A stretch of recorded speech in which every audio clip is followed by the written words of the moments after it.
The developers of GeneratePress have just released a new plugin called GenerateBlocks that will open up a whole world of customization for you to use on your WordPress based website. And today I'm going to show you what these GenerateBlocks are and how you can use them to design your pages and posts. I've been talking about GeneratePress an awful lot lately, but don't get me wrong, GenerateBlocks are meant for every WordPress site that uses the block editor. These aren't just exclusively for GeneratePress.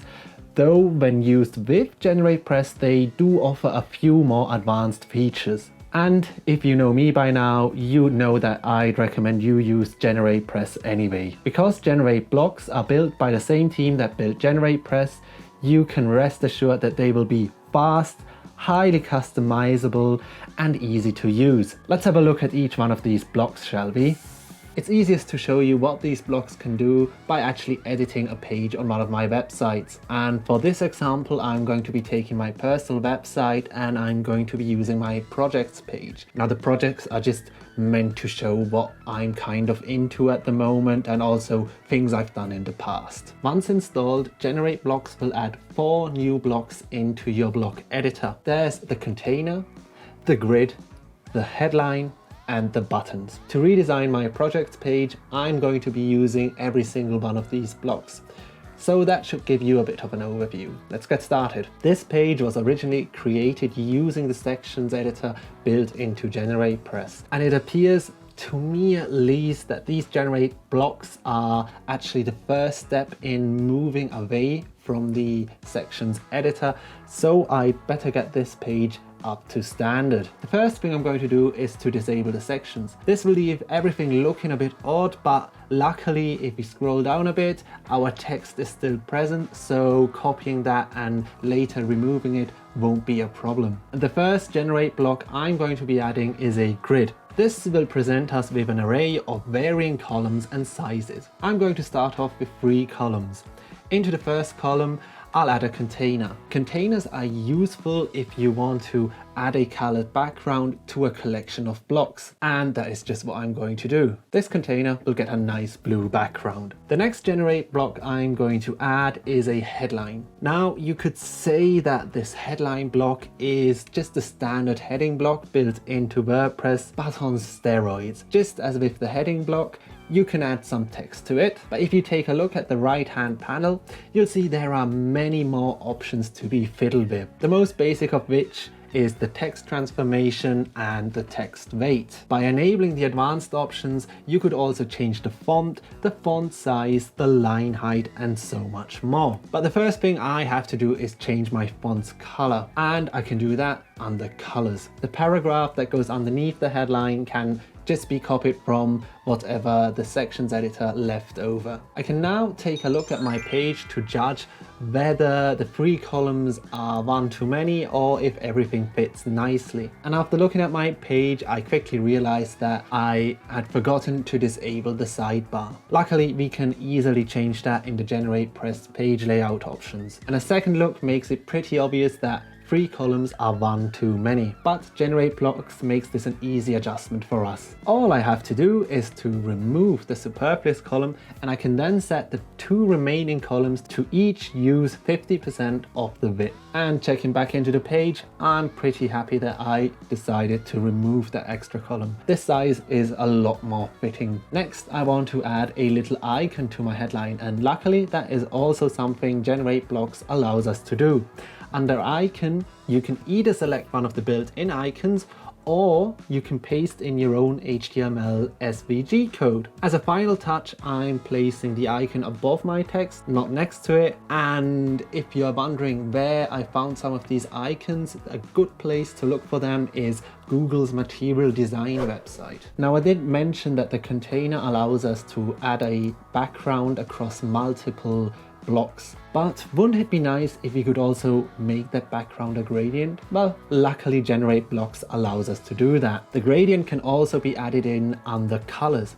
Here you can also select the direction of the gradient, the opacity of each color, and how far into the container they should reach. Now, if you wanted to take this even further, you can in fact also add in images as a background. Next, I want to remove the list of links and replace it with some nice looking buttons. And with that, we get to know the final generate block. These buttons, as with the other three generate blocks, are customizable to the nth degree. You have the same color options as you did in the container, but for this button, I don't want to use a solid background. Instead, I am going to make it transparent by clicking on clear color. To make it appear as a button, I am going to add a border. You can't yet see the border though because it hasn't been added yet. On the spacing, I'm going to set a uniform border of 2 pixels. And while I'm at it, I'm also going to give it a bit of a radius to round off those sharp corners. Because I want my buttons in a row, I am going to add a bit of a margin to the right side of this button. To add an extra button, I can simply click on the plus icon, which appears when I click on my first button. It was at this point that I realized that my hover color was still set to the default. Luckily, GenerateBlocks allows us to change that in an instant. With that out of the way, I can get back to adding the rest of my buttons. Once I had them all in place, I realized that they won't all fit nicely in one row. But a few minor tweaks of the spacing options quickly solved that problem. Now all that is left to do is for me to add my links to the buttons, and they're done. There's one more button I want to add, and that is the button that will take you to the actual site, or to my YouTube page, or to my photography site. And I wanted this button to be a bit different to the rest, so I'm not placing it inside of the container, but I will be placing it inside of the same column. By clicking just outside of the button I've just added, the settings for the buttons as a collection pop up. Here I'm setting the button to fill all of the horizontal space that is available to it. That way it will still look the part. By adding a small margin to the top, it can still be distinguished as a button and not as part of the container. Now all I have to do is change the color to match the rest of my container, and I think I'm done with it. On the whole, I'm really happy with how this turned out. I can now simply duplicate these blocks and drag them into the column next to it. On the whole, I'm really happy with how that turned out. And that is exactly what I did to add in my YouTube channel. At this point, I wanted to show you one more thing you can do using these containers. Say you wanted each of your container to have the same height so that they nicely line up. To do that, you can simply go into the spacing options and set a minimum height. That is the height of your highest container. For mine, that's about 1000 pixels.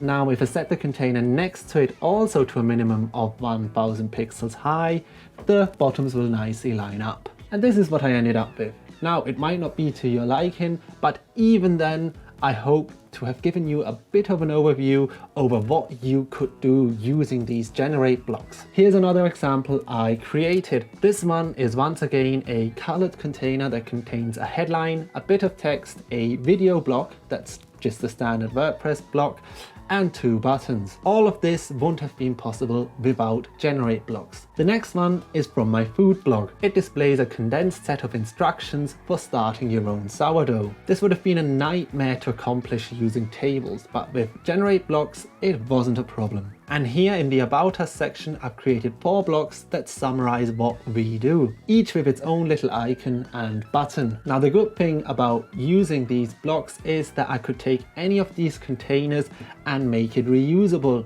That way I could insert the container into any page or post. And one last example. This little recipe overview is also completely done using GenerateBlocks. I used to have a table here, and tables are a bit of a nightmare when it comes to responsiveness, so I replaced it with these blocks, and everything has been perfect so far with no code added. And so far we've only just scratched the surface. You can add backgrounds, you can color your icons, you can change the font, you can add any block to your containers, you can add a container to container, and the list goes on and on. In summary, I can highly recommend GenerateBlocks.